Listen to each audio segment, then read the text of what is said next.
첫 코너는 한 주간 시청자들이 관심을 가졌던 MBC 관련 이슈들을 뽑아서 확인해보는 시청자 픽 시간입니다. 관련 키워드 먼저 살펴볼까요? 캠핑, 소개팅 앱, 귀의 날, 춤사위인데요. 먼저 춤사위라는 키워드부터 확인해보겠습니다. 이건 어느 프로그램과 연관된 키워드인가요? 네, 지난 11일 전파를 탄 놀면 뭐하니 관련 키워드입니다. 유대감댁 노비 대잔치 편으로 꾸며진 이날 방송에서는 유재석을 필두로 5명의 멤버가 조선시대 노비로 변신했는데요. 스트릿 노비 파이터라는 이름의 춤사위 배틀을 시작으로 최고의 노비를 선정하기 위해 각종 대결을 펼쳤습니다. 스트릿 노비 파이터 바로 한번 시작을 해보도록 하겠습니다. 준비되셨죠? 자, 그러면 먼저 헤이 컴온. 잘한다. 아유, 이 신식춤은 뭐야? 잘한다. 야! 오! 헤이 컴온.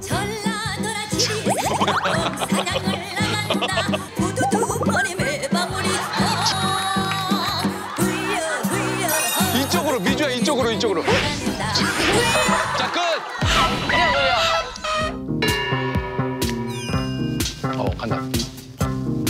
간다. 야! 멋있다! 소새끼! 좋아! 좋다! 춤? 봤니? 너네 상대가 아니야. 댄스가 뭔지 보여줄게. 야, 역시 이게 진짜 다르긴 다르다. 나도 내 춤이 싫어. 좋다! 우와, 소새끼! 와, 소새끼 빠르다! 소새끼 진짜 빠르다! 야, 진짜 지금. 미저 러브리카. 뿔! 자, 그만, 야! 박수 한번 줘, 야! 죽을 힘을 다해 방송을 잘 짜야 순발력과 생존 능력을 보여라!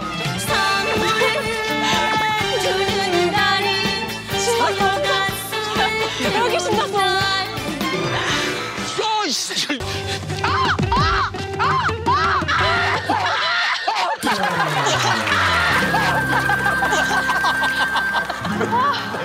내려가? 무슨 상태에서? 아니, 야, 나 그냥 동서이랑 둘이 하게 해줘. 자, 음악 주세요.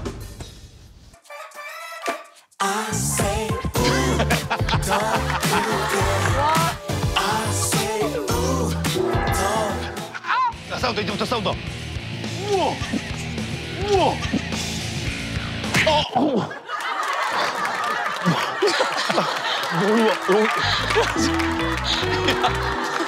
미안해요. 이게 무슨 잔치야! 저거 다 찢어지고 두들겨 패고 어차피 다 찢어. 이날 놀면 뭐하니의 시청률은 토요 예능 프로그램 전체 1위를 차지할 만큼 뜨거운 관심을 모았는데요. 시청자들 댓글 궁금합니다. 네, 댓글 살펴보면요.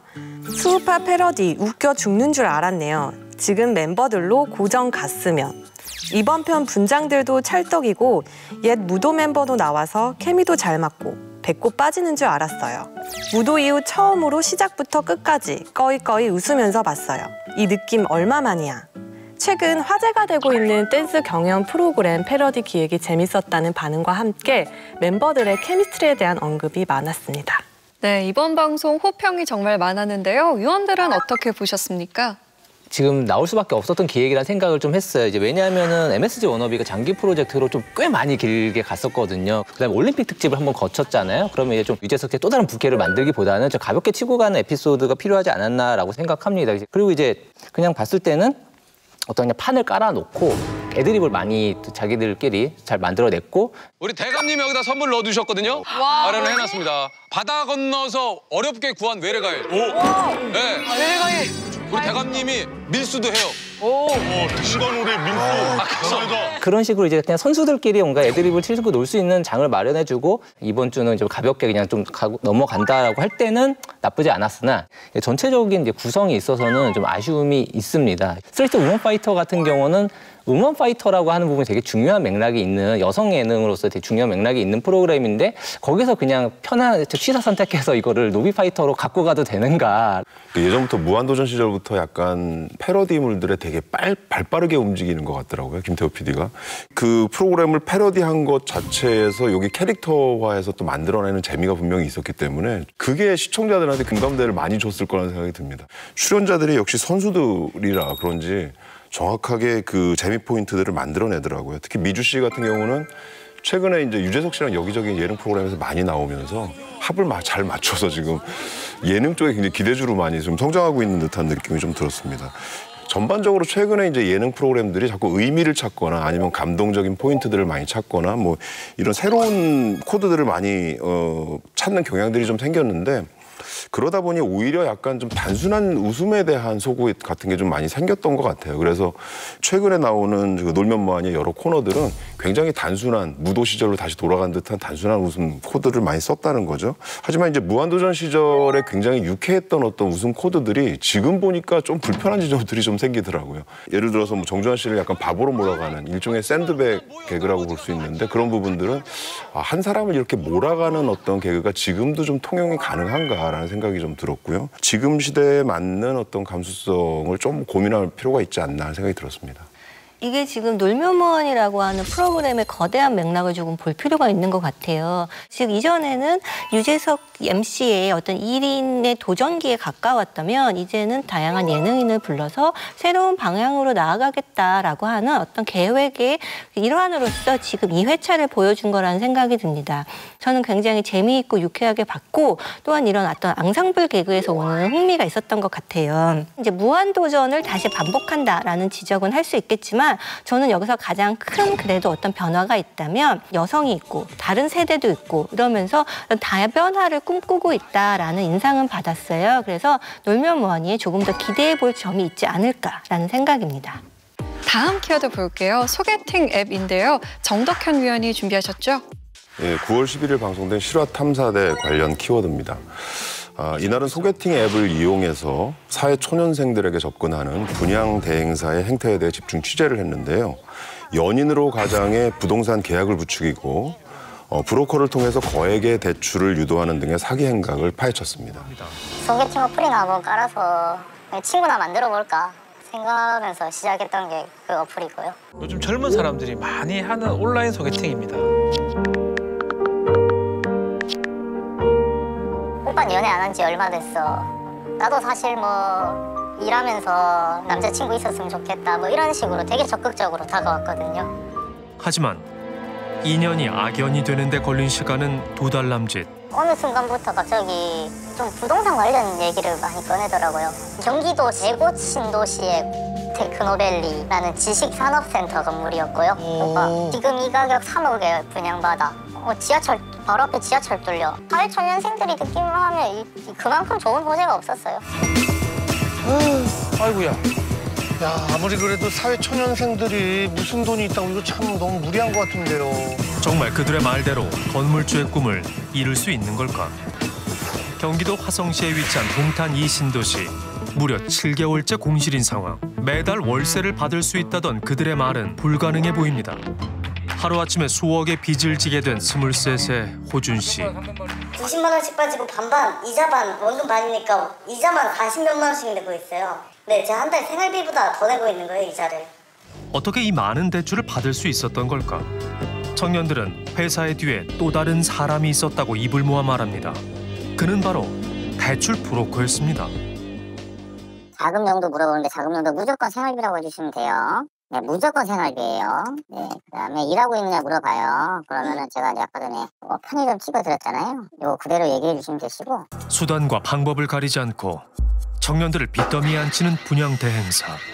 그들의 달콤한 속삭임은 아직 끝나지 않았습니다. 시청자들 반응 어땠습니까? 네, 댓글 살펴보면요. 나에게 이런 일이 일어났다면 생각하니 끔찍하네요. 잘 살려고 하는 사람을 빚더미에 앉게 하다니. 소개팅 앱을 사용한 수법이 한두 번도 아니고 아주 체계적이고 조직적이네요. 하루빨리 피해가 해결되길 기원합니다. 세상에 이런 일이 있다니 억울하게 당하는 사례가 다시는 없기를. 조직적인 사기 수법에 분노하고 더 이상 같은 피해가 생기지 않길 바라는 댓글이 많았습니다. 참 답답하고 속상한 회차였는데요. 위원들은 이번 실화탐사대 어떻게 보셨나요? 일단 소개팅 앱으로 이렇게 분양 사기를 치는 수법 자체에 대해서 자세히 설명해 준 것은 앞으로 나올 수 있는 잠재적인 피해자를 막을 수 있다는 점에서 굉장히 유익한 보도였다고 생각이 들었습니다. 거기서 멈추지 않고 사실은 이것이 단지 두 사람 간의 관계가 아니라 대출 브로커까지 껴있는 굉장히 조직적인 사기였다라는 것까지 보도를 확대했다는 것도 유익했습니다. 그런데 사회초년생이 부동산 사기에 넘어간 이유가 단순히 여성의 유혹 때문이었냐라고 말한다면 사실은 그럴 수는 없거든요. 개인의 어떤 관계에서 일어났다기보다는 사회적인 분위기가 그런 투자를 부추기는 상황이라는 데 굉장히 큰 역할이 있다고 보거든요. 그러니까 그 부분에 대해서 조금 더 조망을 했으면 어떨까라는 그런 인상이 남았고요. 그리고 이제 이 고용된 여성들을 보면 여우 가면을 쓰고 유혹자처럼 묘사된 면이 있었지만 이 사람들도 사실은 거짓 채용 공고를 보고 일종의 취업 사기를 당한 이쪽에서는 피해자일 수가 있거든요. 그때 당시까지도 네가 어떤 업무를 해야 된다 구체적인 설명을 안 해줬어요. 그런 관점을 보도해 준 것은 좋았지만 그것에 대해서 자세하게 얘기하지 않고 그냥 어떤 남성들과 여성들의 피해와 가해 관계에만 약간 초점을 두어서 보도를 한 느낌이 조금 아쉬웠습니다. 저는 보면서 좀 충격받았어요, 처음에는. 아, 이런 일들이 실제로 벌어지는구나. 그냥 속이려고 하는 게 아니라 그 사심을 이용해서 아예 하라. 고객 상태, 피해, 지인, 그리고 그 사심이 뭐죠? 사심이죠, 어플. 어플로 깔아서 소개팅 어플로 해가지고 남자들을 일단은 꼬셔라. 얘기 자체는 굉장히 충격적이었는데 이 내용을 가지고 결국 사기를 저지른 이들이 어떤 법적 처벌을 받을 수 있는가, 그리고 이걸 예방하려면 도대체 어떻게 해야 되는가, 이런 부분에 대한 부분들은 굉장히 좀 훅 지나간 느낌이 좀 있었습니다. 특히 여기 지금 그 박지훈 변호사가 사기죄가 성립할 여지가 있고 뭐 사기죄 성립한다면 10년의 징역 또는 2천만 원의 벌금에 처할 수가 있습니다. 이게 이런 정도의 처벌로 이게 괜찮은가 하는 생각을 기본적으로 들었고, 이거보다 조금 더 구조적으로 접근하면 더 크게 좀 이 처벌이나 이런 부분들을 할 수 있는 것들이 있을 것 같은데 그런 부분들을 문제 제기 차원에서라도 좀 했으면 훨씬 좋지 않았을까 하는 생각이 들었습니다.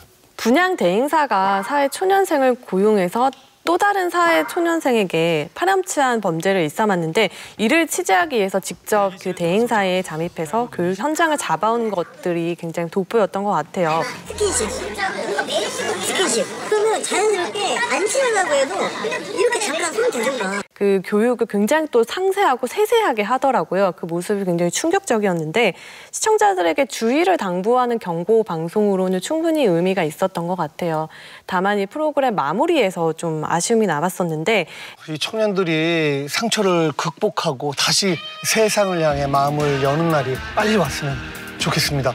사실 이건 마음의 문제가 아니잖아요. 어떻게 보면 그 사회 안에서 기성세대가 젊은 세대에게 사기를 저지른 엄연한 번제인데 날카롭고 비판적인 마무리를 가졌더라면 하는 아쉬움이 남았습니다. 다음 키워드 보겠습니다. 캠핑인데요. 이건 어떤 프로그램과 연관된 키워드인가요? 네, 지난 10일 방송된 나 혼자 산다 관련 키워드입니다. 이날은 도쿄올림픽 여자배구 국가대표팀 4인방 김연경, 양효진, 김수지, 김희진 선수의 친목 캠핑이 전파를 탔는데요.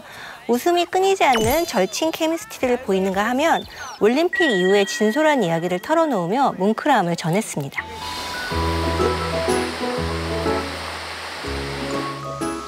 아우, 야, 좋다. 근데 진짜 오늘 이렇게 한 게 얼마만이냐? 이게 얼마인 것 같아? 첫 경기 끝나고 걱정스럽지 않았어, 우리? 어땠어? 생각보다 더 안 풀렸던 것 같아서. 아니, 근데 나는 그 실력은 솔직히 뭐 다른 데에 비해서 뭐 안 좋을 수도 있어도 준비가 좀 됐다. 나는 이제 약간 그런 느낌이거든. 언니도 이제 대표팀 은퇴했잖아요. 17년간 태극마크를 달았던 김연경 선수가 국가대표 은퇴를 공식 발표했습니다. 근데 언니 셋 중에 한 명이 이제 일본전 스트레스 안 받는 게 언니였어요? 한예전을 딱 하러 들어가는데 엔드라인에 서로 서가지고 이제 마주보는 싹 있잖아. 너무 떨릴 것 같아. 2010 도쿄올림픽 여자배구 조별리그 대한민국과 일본의 경기 함께하겠습니다. 저희가 어떻게 될지 모르는 상황이잖아요. 네, 결국에 모든 경기가 다 중요하고 다 이겨야 되는 경기라고 할 수 있죠. 일본전 항상 압박감 있잖아. 맞아. 중압감이 있잖아. 그래서 그 감정이 딱 느껴질 때 이것도 이제 마지막. 언니는 또 유독 그 승부 기질이 좀 남다르고 심하잖아요. 맞아. 그러니까 한일전 지면은 진짜 옛날에 방 쓸 때도 난리가 나. 진짜 거짓말하고 나 어릴 때는 언니한테 이게 말 한마디 못 붙였어. 한일전에 너무 많이 다들 그 관심을 갖는 걸 아니까. 맞아요. 그리고 그거에 대해서 막 얘기들을 많이 하잖아. 막 한일전만 지면은 이제 뭐 계속 얘기하지. 다진 것처럼. 다진 것처럼 약간 그런 분위기가 돼버리니까 침착해질 필요가 있어. 사실 좀 부담이 크지 그 경기는. 그렇지. 그 감독님이 그 한 얘기 있잖아. 세르비아를 3, 4위전에 다시 만났을 때 선수 대 선수나 포지션별로 뭐 다 생각을 해봤는데 사실은 우리가 이기기가 어려울 것 같다고 판단이 됐다라는 얘기가 나왔잖아. 그러면서 감독님이 어떻게 했어? 맞아. 그 이 말하면서 울었어. 한국에 동메달을 못 안겨줘서 너무 미안하다. 아이고. 맞아. 나는 그 말에서 너무 깜짝 놀랐어. 그게 진짜 약간 그렇더라고. 그것도 그렇고 지금 함께 있는 멤버로 이런 시간이 다시는 없을 거라는 것도. 근데 그런 말 하는데 너무 슬프더라. 뭐 2년 전에는 뭐 이런 얘기. 약간 눈물 날 것 같아 그 말이면. 저희 마지막 경기를 다 마무리하고 이렇게 마무리했던 그 순간이 정말 잊혀지지 않는 것 같아요. 다 약간 사진처럼 진짜 남은 것 같아요. 어느 자리에 누가 앉아있고 그런 게 약간 잔상으로 남고 그런 공기도 기억할 수 있을 것 같아 나는. 무슨 영화 같아. 시청자들 반응 어땠나요? 네, 댓글 살펴보겠습니다.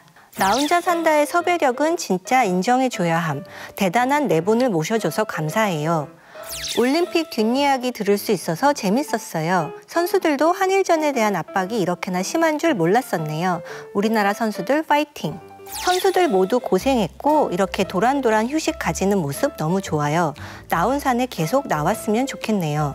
그동안 고생 많았던 여자 배구 국가대표팀 선수들에게 응원을 보내는가 하면 올림픽 뒷이야기를 확인할 수 있어서 좋았다는 반응이 많았습니다. 이날 방송 시청률 11.7% 나왔습니다. 배구 국가대표 선수들의 폭발적인 인기를 실감하게 했는데요. 위원들은 이번 나 혼자 산다 어떻게 보셨나요? 시청률이 정말 확 뛰었어요. 거의 3% 이상 뛰었는데 이거는 뭐 말할 것도 없이 시청자들이 김연경 선수와 이제 여자 배구 국가대표 선수들이 나온다는 것 때문에 계획 시청을 했다는 거죠. 그리고 이제 김연경 선수가 나 혼자 산다에 그 면을 세워줬어요. 이제 나 혼자 산다를 처음으로 한 게 배구를 알리기 위해서 많이 이제 방송이나 이런 걸 많이 하고 싶었는데 그 프로그램에서 이제 원하지 않는 경우도 좀 있었거든요.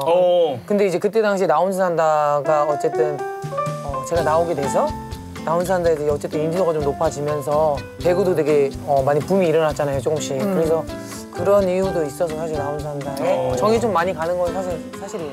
과거에 그 나 혼자 산다 팀이 자신에게 관심을 가져준 것에 대한 또 고마움을 김연경 선수가 얘기하면서 아까 이제 시청자 댓글에서 나왔었던 엄청난 섭외 기획력이 되는 거죠. 나 혼자 산다와 김연경 선수가 그동안 오래 쌓아올린 그런 신뢰의 덕이다라는 하나의 서사가 딱 완결되구나라는 생각을 했습니다. 캠핑을 편한 동료들과 편한 모습으로 가는 재미부터 해서 올림픽 뒷이야기까지 여러 가지 반가운 요소들이 많았는데요. 이번 회차를 통해서 저는 또 새삼 느낀 건 이 김연경 선수의 스타성과 리더십이었던 것 같아요. 사실 캠핑지를 가는 동안에는 차 안에서 계속 토크만 이루어질 수밖에 없기 때문에 지루해지기가 쉬운데 특유의 그 솔직한 입담으로 재미를 끌어내는 한편 주위 사람들은 막 재미지 어떠냐. 근데 내가 그래서 아니 희진이는 배구를 못 하는데 어떻게 그렇게 알아야 되는지 모르겠다고 주위 사람들한테 얘기하는데. 또 리더십이 엿보였던 게 그 동료 선수들을 챙기는 모습이었어요. 막 양효진 선수 같은 느릿느릿한 캐릭터를 살려주고 김희진 선수는 말수가 적다 보니까 이렇게 마이크를 건네서 노래하게 한다던가. 김수지 선수 같은 경우는 BTS를 좋아하는 것도 잘 알고 있어서 그 부분을 끄집어내주기도 하거든요. 그래서 동료들과 함께 있을 때 김연경 선수의 모습을 보면 굉장히 좀 구박하고 퉁명스럽게 대하는 것 같지만 굉장히 판을 다 읽고 세세하게 챙겨주고 있구나, 진정한 리더이구나라는 게 새삼 느껴졌습니다. 캠핑 관련된 얘기를 저를 빼놓을 수가 없는데 코로나 때문에 도쿄올림픽 그 선수촌에 들어가서 있을 때도 밖에 나오지 못했다라고 얘기를 해줘서 같이 이렇게 떠나는 그 과정 자체가 굉장히 설렘을 주더라고요. 그리고 본인들이 되게 잘할 것처럼 장비는 빵빵하게 갖고 오지만 하나도 이걸 하지 못해갖고 거기 아저씨가 와가지고 다 도와주고 하는 이런 모습들. 그다음에 기본적으로 먹방이 들어가고. 생각난다. 생각난다, 저때. 진짜 맛있었는데. 토크는 김희진 선수가 몸이 제대로 된 상태가 아닌 상태에서 올림픽 출전했다는 얘기를 하면서 나도 뭐 너한테 뭐 원래는 막 얘기하잖아. 뭐 희진아 뭐 근데 그런 얘기를 일부러 그냥. 이때 잔소리 안 했어요? 근데 그런 게 느껴졌어요, 근데. 시작할 때? 그래? 네. 왜냐면 내가 포인했을 때 언니들이 나보다 더 막 화이팅 더 막 이렇게 하고 내가 실수했든 내가 약간 그런 자책을 못하게 역시나 김희진 잡아줍니다. 말씀해 주셨던 그 득점이 나옵니다. 그런 것 때문에 끝까지 버틸 수 있었다는 얘기를 했을 때 되게 감동적인 좀 면이 있었습니다. 토크가 그 올림픽 그 경기 도중에 있었던 에피소드들을 중심으로 구성이 되기 때문에 그 뒷얘기가 그렇게 생생하게 재밌을 수밖에 없는 거죠. 그래서 그런 부분들이 전반적으로 잘 어우러졌다라는 생각이 들었습니다. 다음 키워드는요. 귀의 날입니다. 위근우 위원이 준비하셨죠? 예, 특집 난청시대 소리로 세상을 연결하다 관련 키워드입니다. 9월 9일 귀의 날을 맞이해 특집으로 꾸려진 이날 방송에선 난청으로 고생하는 사람들의 사연을 전하는가 하면 이비인후과 전문의들을 통해 귀 건강의 궁금증을 해결해보는 시간을 가졌습니다.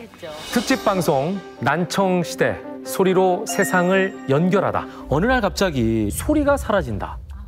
한번 상상을 해보십시오. 잘 들리던 소리가 갑자기 사라졌다.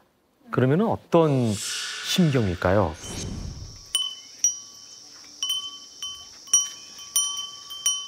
고등학교 2학년 때 이렇게 이명을 한 10달 정도 그렇게 해서 굉장히 신경이 쓰였는데 그냥 방치된 채로 보낸 거죠.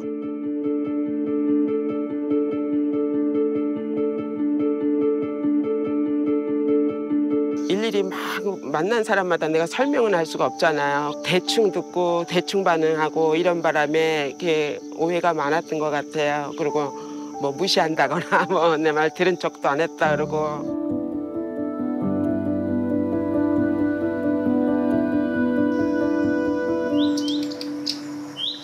몽돌 구르는 소리 듣고 싶다고 내가 우리 여행 가자 그래가지고 갔는데 차르륵 차르륵 하는 그런 소리가 너무 감동적이었죠.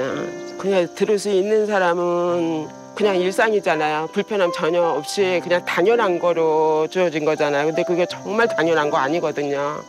그리고 엄청난 축복인 거고. 이게 어떤 수술인가요? 말 그대로 인공와우 달팽이관 이식인데요. 소리의 진동을 전기신호로 바꿔주는 그런 역할을 하는 장치를 귀 속에다가 심어주는 그런 수술입니다. 많은 분들이 궁금해하실 것 같아요. 과연 인공와우 수술을 통해서 어디까지 청력을 회복하는 게 가능하겠느냐?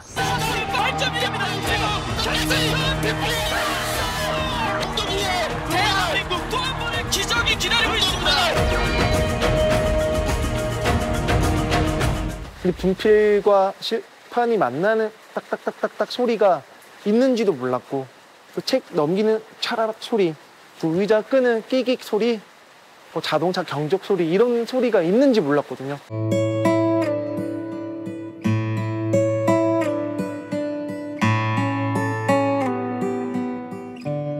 타이밍을 할 때 이제 말로서 하는데 그것이 안 되다 보니까 어떻게 보면 썰매를 이렇게 두드려서 진동으로 한다든지 이렇게 다른 의사소통을 통했었습니다.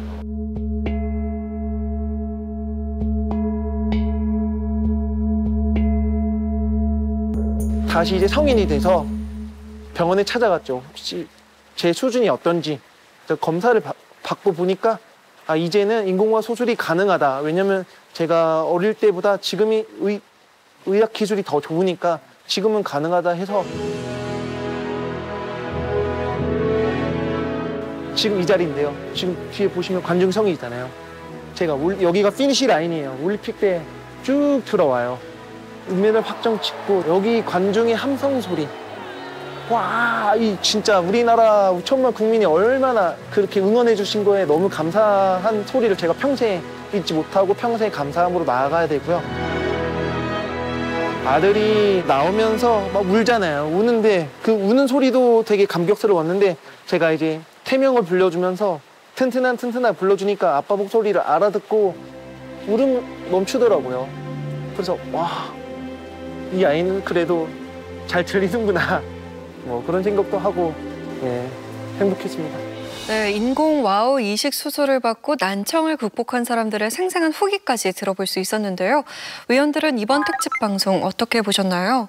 사실은 우리가 귀 질환이라는 것은 다른 질환에 비해서 약간 대수롭지 않게 넘어갈 수가 있잖아요. 그런 위험성에 대해서 알려주었고 또한 이 소통불능으로 난청 환자가 처하는 사회적 고립에 대한 인식을 높여준 점이 특히 긍정적이었습니다. 그러면서 인공와우 수술을 소개하면서 현대사회의 기술 발전이 어떻게 이런 청각장애인들을 도와줄 수 있는지 알려주면서 우리에게 희망을 준 점도 어떤 프로그램의 구성상 굉장히 좋았다고 생각이 들었고요. 다만 여기서 끝나지 않고 우리가 노화성 난청을 늦추는 방법은 무엇인지 혹은 이렇게 난청을 만드는 사회적인 환경은 무엇인지 이런 것에 대한 이야기가 조금 더 있었으면 어땠을까라는 아쉬움도 있었습니다. 저는 보는 게 직업이라 그런지 보는 거 눈에 대해서는 굉장히 신경을 많이 쓰는데 듣는 걸 그렇게 신경을 전혀 안 썼던 것 같아요. 근데 이걸 보고 나니까 청력이 굉장히 중요한 문제구나라는 걸 확실히 확인하게 된 부분은 있었습니다. 그리고 선천적 청각장애를 갖고 계셨지만 그 인공와우 수술을 통해서 청력 회복하는 이 이야기 자체는 소리를 들을 수 없다는 거는 사랑의 단절이라고 표현하고 싶네요. 그리고 소리를 듣는다는 거는 사랑을 준다, 사랑을 느낀다.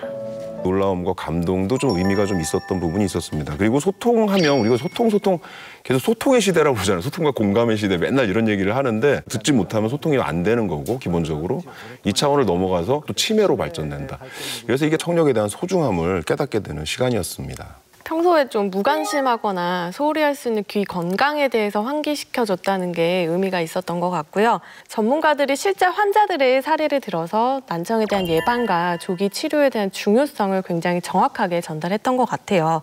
또 후천적 청각장애의 가장 큰 원인이 우리가 흔히 소음은 생각하기가 쉬운데 흡연이라는 점도 저는 처음 알았거든요. 이러한 부분들도 시청하시는 분들에게는 도움이 되었을 것 같고요. 계속 프로그램에서는 이제 시청자들을 끌어들이는 노력을 했던 게 느껴지더라고요. 뭐 프롤로그에서 아예 소리를 제거한 연출이라던가